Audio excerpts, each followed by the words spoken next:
Today's tech news moves fast, but understanding it shouldn't be hard. That's why Snarful Solutions Group brings you Connecting the Dots, where we break down what's happening in tech and why it matters to you. Now, let's dive in with your hosts. Welcome to Connecting the Dots. I'm Alex. And I'm Morgan. We are here to get you through the noise this Monday, December 8th, 2025. It is a foggy start here in Sacramento. Very foggy. But it should clear up to mostly cloudy with a high of 50. A bit chilly. Definitely. And that's nothing compared to the rest of the country. We've got a big atmospheric river hitting the Pacific Northwest and snow pretty much everywhere else. So we'll take our fog and be happy with it. Right. Now, let's take a quick look at the markets, which are looking a little brighter than the weather. Yeah, a little bit. We saw some decent positive movement to end last week. On Friday, the Dow Jones closed up about 75 points. Not bad, up about 0.16% for the day. And the S&P 500 followed, up just over 4 points. Both had a pretty solid week, up close to a full percentage point. And the real story, I think, is Bitcoin. It had a fantastic weekend. Oh, absolutely. Kicking off the week with a huge surge, up over $1,100 as of this morning. It's now sitting at, $91,527. It's just incredible. That's up over 6% for the week. You can really feel that momentum across the whole tech space. For sure. That kind of energy is perfect for the holidays, actually. Speaking of which, if you are, already scrambling for gift ideas for that techie friend who has everything, we want to give a shout out to our sponsor, Old Glory. Old Glory is great. It's that classic, iconic music and sports merch store. They have really unique stuff, perfect for holiday gifts. You can head over to oldglory.com right now and use our promo code SNARFUL. That's SNARFUL. And you'll get 15% off your entire purchase. It's a guaranteed win for the pop culture fan in your life. All right, let's jump into our Morning Star.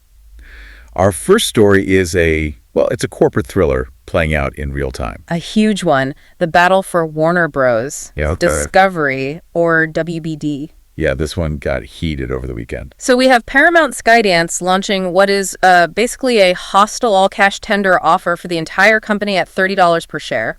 And the word hostile is key here, because this comes right after Netflix announced its own deal last Friday. Right, but the Netflix deal was different, wasn't it? Very different.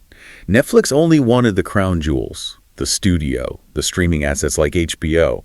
They offered $72 billion for just that part. Which, when you do the math, is what, $27.75 a share? Exactly. So Paramount comes in and says, no, we'll give you $30 a share, but we're taking the whole thing.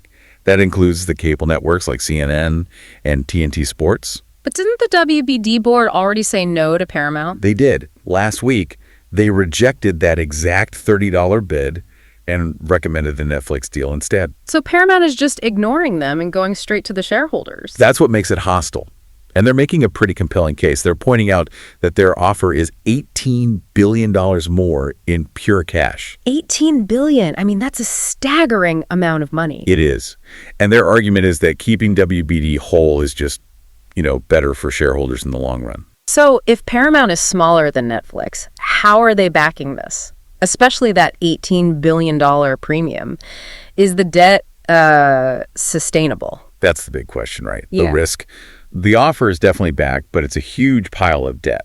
They have some equity from the Ellison family and Redbird Capital, but the bulk of it is $54 billion in debt commitments from Bank of America, Citi, Apollo Global Management. I mean, these are huge institutions. So the banks are betting that Paramount can actually pull this off. They are. Now, here's where it gets really interesting, connecting the dots. The market reaction. Right. WBD stock jumped 5% on this news. Netflix dipped a little. That tells you something. It tells you the market thinks the Paramount deal might actually happen. The board chose a lower price, which sounds crazy, but they must be weighing the regulatory risk. Ah, okay. The antitrust angle. Exactly. You've got Netflix, already a streaming giant, trying to buy HBO Max, another giant. That's setting off all kinds of alarm bells. And we're already hearing things from the administration. We are. Sources say the Trump administration is looking at the Netflix deal with heavy skepticism. The president himself even suggested the market share consolidation could be a problem. So Paramount's big advantage isn't just the money, it's that they think their deal will actually get approved. You nailed it. They're literally telling shareholders that their deal will have a much shorter regulatory process because they're smaller. They're even citing their, quote, friendly relationship with the Trump administration. Wow. So they're saying, take our deal, you get more cash, And you get it faster. Precisely. And just to show you how high the stakes are, look at the breakup fees. They're huge, right? Astronomical. If the government blocks the Netflix deal, Netflix has to pay WBD $5.8 billion. And if WBD walks away from Netflix to take Paramount's deal? They owe Netflix $2.8 billion. Those numbers are designed to prevent exactly what's happening right now. Incredible. Okay, from a battle over media, we're pivoting to the battle over how we regulate the future of media and everything else. Artificial intelligence. Yeah. Our second story is about a major move from President Trump to create a single national AI policy. The one rule executive order. That's the one. The White House plans to sign it this week, and the goal is to basically wipe out the need for companies to deal with 50 different sets of state laws. I can hear the sigh of relief from Silicon Valley. I mean, that sounds like a dream for big tech. What's the administration's official line on this? The draft order is pretty explicit. It says the policy is to sustain and enhance America's global AI dominance through a minimally burdensome, uniform national policy framework. So it's about speed. Yeah. And innovation. Exactly. It's the same argument we've heard from leaders like OpenAI's Sam Altman. They say this patchwork of state laws is just too slow and, risks letting other countries take the lead in AI. But whenever the federal government tries to preempt state laws, there's always a big fight. How exactly would this work? Well, this is the controversial part. The order tells the Attorney General to create a new AI litigation task force. A task force to do what? To actively challenge and preempt state AI laws that it decides are too burdensome or that conflict with this new federal standard. So it's not about cooperation, it's about confrontation. You got it. And that is raising huge red flags for tech safety advocates. They're worried that if this new federal rule is minimally burdensome, it basically lets AI companies off the hook for some really harmful stuff. Okay, like what? Give us some examples of what they're worried about. Well, we're talking about real-world harm. Things like algorithmic discrimination in hiring or housing, or the explosion of misleading deepfakes, not to mention AI-powered scams. Critics are saying a lax federal rule just incentivizes companies to move fast and break things, And what's really interesting here is that the pushback isn't just partisan. Not at all. We're seeing Republicans and Democrats lining up against this for, slightly different reasons. So what's the argument on the right? Florida Governor Ron DeSantis called it federal government overreach and a subsidy to big tech. He's arguing it takes away a state's power to protect people from things like online censorship. And on the left? Democrats are accusing the administration of just siding with its big tech buddies. And remember, Congress actually killed a similar bill earlier this year. So this executive order is the White House trying to force it through. That tension between speed and safety is going to be the defining story of the next decade. I think so, yeah. And speaking of speed, let's look at what's physically powering all this AI, which brings us to our third story, the AI power crunch. This is a huge infrastructure story. Yeah. The AI boom needs an absolutely massive amount of power. Our sources estimate that by 2028, AI data centers are going to need an extra 44 gigawatts of capacity. 44 gigawatts. And just to put that in perspective for you, up to 30 of those gigawatts are needed by late 2027. That's about 5% of the entire current U.S. power grid. It's an insane number. Yeah. And these new facilities like the Anthropic Amazon site or the XAI Colossus 2, they're coming online needing 1 gigawatt of power each. The investment is also just mind-boggling. Microsoft's Fairwater project is projected to cost over $100 billion.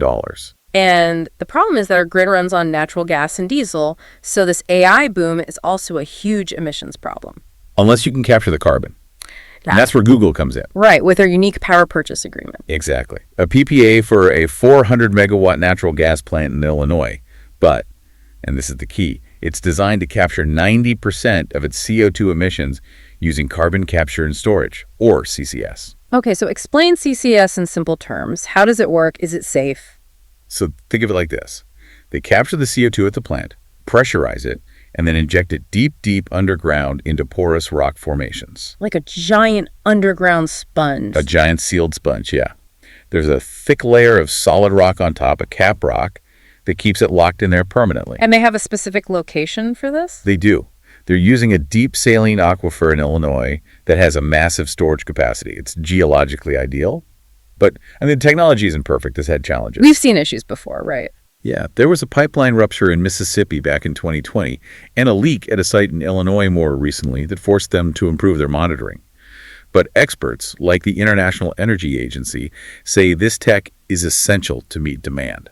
Especially when you hear people like OpenAI urging for 100 gigawatts of new capacity built every year. Right, so solutions like Google's aren't just an environmental bonus anymore. They're an economic necessity if the AI bubble isn't going to get popped by a power shortage. It really just highlights the physical reality of all this digital growth. It really does. Before we sign off, a quick thank you to our second sponsor, Skony. If you're looking for premium golf shoes, Skony is the place to go. They've got incredible comfort and style. You can check them out at skony.com. That's a great gift idea. And if you go to skony.com and use the promo code SNARFUL, that's SNARFUL, you'll get 15% off your entire purchase. Okay, so to quickly recap our stories today, first we saw Paramount using regulatory risk as a weapon in a hostile takeover for WBD.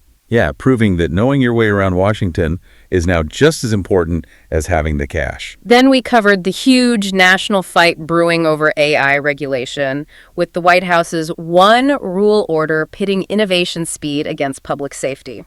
And finally, we looked at the incredible energy demands of the AI boom and how solutions like carbon capture are becoming essential to just keeping the lights on. It all connects back to whether our physical infrastructure and our regulatory frameworks can actually keep up with the speed of AI. That really is the question for the week, isn't it? We're here to help at Snarful, so reach out on our website if you have any more questions. That's a wrap on today's top stories. Remember, tech doesn't have to be complicated, and we're here to help connect the dots. If you've got questions or want to learn more, visit us at snarful.com. Thanks for listening, and we'll catch you next time.